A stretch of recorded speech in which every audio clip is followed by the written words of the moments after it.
कृपया चैनल को सब्सक्राइब करें एवं बेल आइकॉन का बटन अवश्य दबा दें। नमस्कार दोस्तों, पिछली पोस्ट में हमने लखनऊ में गोमती के किनारे जो उत्तरायणी कौथिग मेला है जिसमें राजनाथ जी पहुंचे थे, उसकी कुछ झलकियां आपको दिखलाई थीं और ये बताया था कि किस तरह से ये मेला चल रहा है, किस प्रकार का ये आयोजन यहाँ पर हो रहा है, पर्वतीय समाज कितना इस मेले को लेकर के हर साल जागरूक रहता है और बहुत उत्साहित रहता है। आज इस पोस्ट के माध्यम से हम आपको दिखाने जा रहे हैं कि इस ऐतिहासिक आयोजन में राजनाथ सिंह जी जो लखनऊ के सांसद भी हैं और साथ साथ देश के गृह मंत्री हैं, उन्होंने लखनऊ वासियों को क्या क्या बातें कहीं, क्या क्या परियोजनाएं चल रही हैं उनके बारे में उन्होंने बताया और भविष्य में जो परियोजनाएं आने वाली हैं उसके बारे में भी उन्होंने बताया। ये तो सभी जानते हैं कि रिंग रोड का जैसे ही सरकार बनी थी, रिंग रोड का उन्होंने ऐलान किया था। 104 किलोमीटर लंबी रिंग रोड है। उसके साथ साथ गोमती नगर स्टेशन को अंतर्राष्ट्रीय स्तर का बनाने का, आलमबाग को भी इस तरह इसी क्रम में, और उसके साथ साथ चौधरी चरण सिंह एयरपोर्ट को लेकर के भी उन्होंने बड़ी घोषणाएं करी।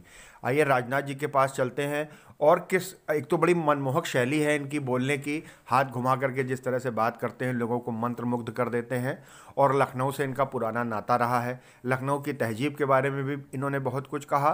ख़ास तौर से ये जानने वाली बात है कि अब लोकसभा चुनाव बिल्कुल पास में हैं, उसको लेकर के इस उत्तरायणी कौथिग मेला 2019 में राजनाथ जी गृह मंत्री ने लखनऊ के लिए क्या क्या घोषणाएं करी हैं, ये जानना जरूरी करता हूं। इस उत्तरायणी कौथिग के कार्यक्रम में भाग लेने के लिए मुझसे जब गणेश जी जोशी थे, मनराज जी थे और कौन कौन गए थे, त्रिलोक अधिकारी थे, मोना जी। आज अन्य दो स्थानों पर मेरा कार्यक्रम था। एक तो भारत नेपाल बॉर्डर पर कार्यक्रम था और एक कार्यक्रम हमारा लखीमपुर खीरी में था। तो मैंने फैसला किया कि इन दोनों कार्यक्रमों को करते हुए केवल उत्तरायणी कौथिग के कार्यक्रम में भाग लेने के लिए मैं निश्चित रूप से जाऊंगा। और मुझे आप सबके इस कार्यक्रम में आकर बेहद खुशी हुई है और इस अवसर पर मैं आप सबको अपनी हार्दिक शुभकामनाएं भी देता हूं। से प्रारंभ हुई है शायद 2:15 या 2:20 के बाद, और मकर संक्रांति का एक अपना विशेष महत्व है। सूर्य जब उत्तरायण की ओर जाता है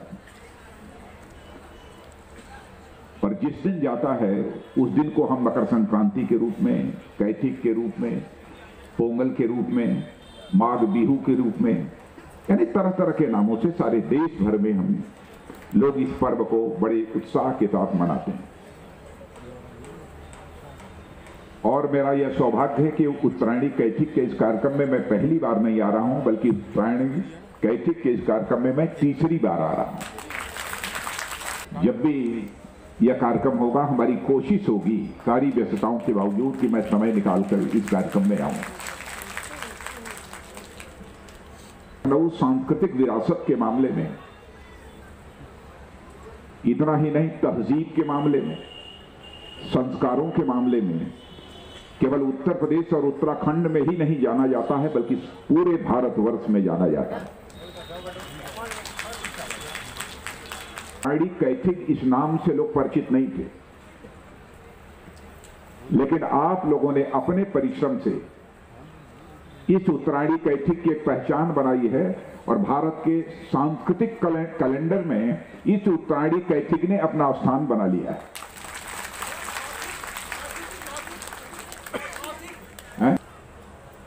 लेकिन मैं मानता हूं कि सांस्कृतिक दृष्टि से दोनों राज्य आज भी एक ही हैं। जब उत्तर प्रदेश का विभाजन नहीं हुआ था तो उत्तर प्रदेश में 2 कुंभ हुआ करते थे, एक प्रयागराज में और एक हरिद्वार में कुंभ हुआ करता था। यह संयोग देखिए, लगता है कि विधाता को पहले से ही मंजूर था कि कभी न कभी वह क्षण आएगा जब उत्तर प्रदेश और उत्तराखंड 2 भागों में बटेंगे। तो परमात्मा ने ही तय कर दिया था कि चलो एक कुंभ तुम्हारे यहां होगा और एक कुंभ तुम्हारे यहां। उत्तर प्रदेश और उत्तराखंड ये दोनों राज्य बने थे। तो कहीं न कहीं विधाता के द्वारा कुछ ऐसा मंजूर है कि हमारे और आपके रिश्ते पक्के हैं।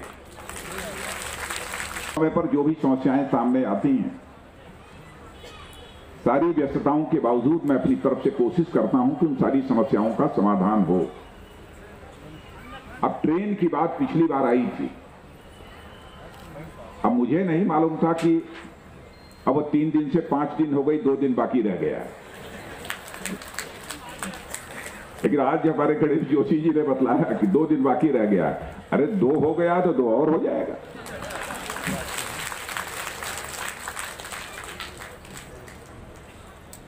और मैं देखूंगा थोड़ा सा उसमें कभी कभी 2-3 महीने का 4 महीने का समय लग जाता है चीजों को करने में, लेकिन ये होगा, ये मानकर चलिए।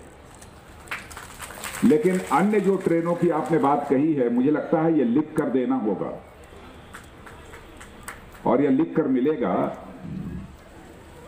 तो इतनी बात पक्की है कि अगली बार भी हम लोग सरकार बनाएंगे। न हो जाए कि मैं कह दूं और पूरा ना हो, लेकिन जो भी मैं बोल रहा हूं पूरे विश्वास के साथ मैं बोल रहा हूं कि हमको बीच बीच में याद जरूर दिलाते रहिएगा, उसमें संकोच मत करिएगा कि एक बार कह दिया तो फिर अब हम क्यों बार बार याद दिलाएं। याद बराबर दिलाते रहिएगा, क्योंकि बहनों भाइयों आपसे मैं छिपाऊंगा नहीं, काम का बोझ इतना रहता है कि बहुत सारी चीजें कभी कभी भूल जाती हैं, अथवा अत्यधिक काम होने के कारण जो महत्व उसको मिलना चाहिए वो नहीं मिल पाता। एक सपना है और मुझे पूरा विश्वास है कि वह सपना पूरा होगा। बहनों भाइयों, मैं लखनऊ को उत्तर प्रदेश ही नहीं बल्कि देश का एक बहुत ही खूबसूरत शहर बनाना चाहता हूं। अब परमात्मा कितना पूरा करेगा यह मैं नहीं कह सकता हूं, लेकिन मैं उसी दिशा में अपने कदम को मैंने आगे बढ़ाया। उत्तर प्रदेश में ट्रैफिक का बोझ सड़कों के ऊपर बढ़ता जा रहा है। आवश्यकता है कि इससे निजात दिलाई जाए। आगामी 25-30 वर्षों को देखते हुए यदि हम विचार करें आज के संदर्भों में, तो उस समय कितना ट्रैफिक का बोझ होगा कि शायद कोई पैदल चलना भी लखनऊ की सड़कों पर बहुत मुश्किल हो जाएगा। इसीलिए पहला काम मैंने यही किया कि लखनऊ के चारों तरफ 104 किलोमीटर की एक रिंग रोड बनवा दी जाए, 8 लेन की, 4 लेन जाने के लिए, 4 लेन आने के लिए गई है। और शेष पर भी मिट्टी का काम वो सब सारा चल रहा है। क्योंकि 104 किलोमीटर का है तो थोड़ा समय लगेगा उसमें, मुझे लगता है कि 1.5 साल का समय और लगेगा उसको पूरा होने। तो जो व्यक्ति जहां से भी उत्तर प्रदेश अथवा देश के किसी कोने से आएगा, तो लखनऊ के जिस मोहल्ले में जाना होगा वहीं से वह उस मोहल्ले में प्रवेश करेगा, लखनऊ से होकर गुजरने की जरूरत उसको नहीं पड़ेगी। इसका श्रेय यदि मैं देना चाहता हूं तो मैं श्री दिवाकर जी त्रिपाठी, जो लखनऊ डेवलपमेंट अथॉरिटी के चेयरमैन रहे हैं, उन्हीं को देना चाहता हूं। लंबे ओवर और स्वीकृत हो गया, शिलान्यास हो गया और कुछ का काम भी प्रारंभ हो चुका है। यह भी हुआ है। गोमती नगर रेलवे स्टेशन आपने देखा होगा, काम चल रहा है, लगभग 4,000 या 4,500 करोड़ स्वीकृत हुआ है। कितना? हाँ, 2,000 करोड़ गोमती नगर और 1,800 करोड़ चार बाग के लिए, आलमबाग के लिए भी किया है। माने यह गोमती नगर जो बनेगा रेलवे स्टेशन, कितना समय लगेगा त्रिपाठी जी? लगभग 1.5-2 साल और लगेगा उसको पूरा होने में। गोमती नगर रेलवे स्टेशन जो बनेगा वह विश्व स्तरीय रेलवे स्टेशन होगा, वर्ल्ड क्लास रेलवे स्टेशन। सारा जो प्रोजेक्ट बना है इस बात को ध्यान में रखकर ही बना। आपको यदि कहीं जाना है, चारबाग नहीं जाना होगा, आप गोमती नगर जाएंगे। मान लीजिए रात में आप अपने परिवार के अन्य सदस्यों को डिस्टर्ब न करना चाहते हो, सवेरे 3 बजे, 2 बजे, 4 बजे भी आपकी ट्रेन है, तो वहां पर ऐसी मुकम्मल व्यवस्था रहेगी कि आप जाइए, ऊपर खाना खाइए और उसके बाद ऐसी भी व्यवस्था रहेगी, आराम करना चाहते हो आराम करिए, सो जाइए। और जब आपकी ट्रेन आने वाली होगी तो 20 मिनट पहले आपको जगा दिया जाएगा, आप उठिए और ट्रेन में बैठकर चले जाइए। आपको एंट्री मिल जाएगी कि जो उधर जाने वाले हैं उधर चले जाएं, जो इधर आने वाले हैं वो इधर आए, ताकि वह भीड़ भाड़ से लोगों को न गुजरना पड़े। इसके लिए भी पैसा स्वीकृत है, काम प्रारंभ हो गया। मैं केवल आश्वासन नहीं दे रहा हूं, जो चीज हो चुका है उसकी मैं बात बतला रहा हूं।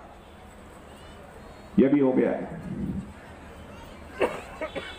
अभी कुकरैल फ्लाईओवर आर्मी के कारण शायद नहीं बन पा रहा था 9-10 वर्षों से।